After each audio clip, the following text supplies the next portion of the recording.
পৃথিবীতে তিনটে জিনিস কখনো তৈরি করা যায় না। আপনার মা বাবা কে হবে এটা আপনি ঠিক করতে পারবেন না, আপনার গুরু কে হবে এটা আপনি ঠিক করতে পারবেন না। আপনার যে পাওয়ারটা আছে সেটা হচ্ছে আপনার কর্ম।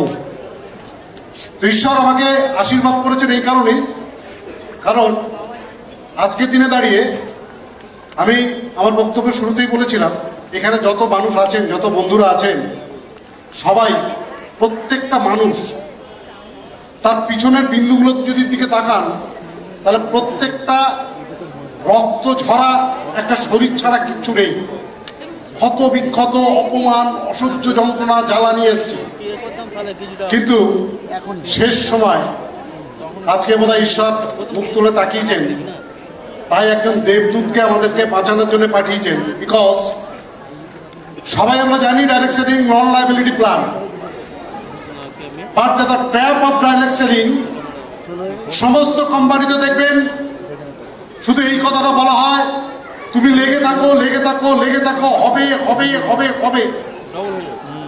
আর আমার gate management, the captain, the pilot, mister Roy, mister Subodh Kumar Roy sir, তাকে সশ্রদ্ধ প্রণাম।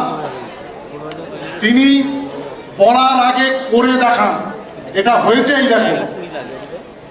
আজকে দিনে দাঁড়িয়ে আমাদের কাছে সব থেকে বড় চ্যালেঞ্জ, মাই ডিয়ার ফ্রেন্ডস, এই যে একটি অভাবনীয় প্ল্যান, যে প্ল্যানটা এতটাই সহজ, আর মানুষের অভ্যেস আছে সহজ জিনিসকে সে কখনো গ্রহণ করে না।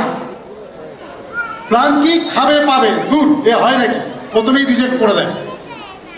আমিও সেই বোদ্ধা ছিলাম। 6-6টা মাস জীবনের অনেক কিছু হারিয়েছি এই কারণেই। যদি আর 6 মাস আমি কাজ করতে পারতাম তাহলে স্যারের দেখানো পথ ধরে যে অর্থনৈতিক আজাদি, যে অর্থনৈতিক ফ্রিডম ফাইটারের যে যুদ্ধে আমরা নেমেছি, যেখানে আমি অন্য ইন্ডাস্ট্রিতে আজকে আমাকে 6 ডিজিট 1 লাখ কভার করতে গিয়ে 5 বছর 6 বছর লেগেছিল, আমি 1.5 বছরের মধ্যে এখানে 6 ডিজিট কভার করেছি, মাই ডিয়ার ফ্রেন্ডস। এবং আমি আপনাদের কাছে আমার কনফিডেন্স দিয়ে বলতে পারি, যদি ঈশ্বর আমাকে সুস্থ রাখেন তাহলে 2030-এর মধ্যে আমি এই ইন্ডাস্ট্রি থেকে পার ডে 1 কোটি টাকা কামাবো। সেই ওয়াকাত রেখে, সেই ওয়াঙ্কার রেখে, সেই বোধ রেখে, সেই বিশ্বাস রেখে প্রত্যেককে শুভেচ্ছা জানিয়ে আমার বক্তব্য শেষ করলাম। ধন্যবাদ।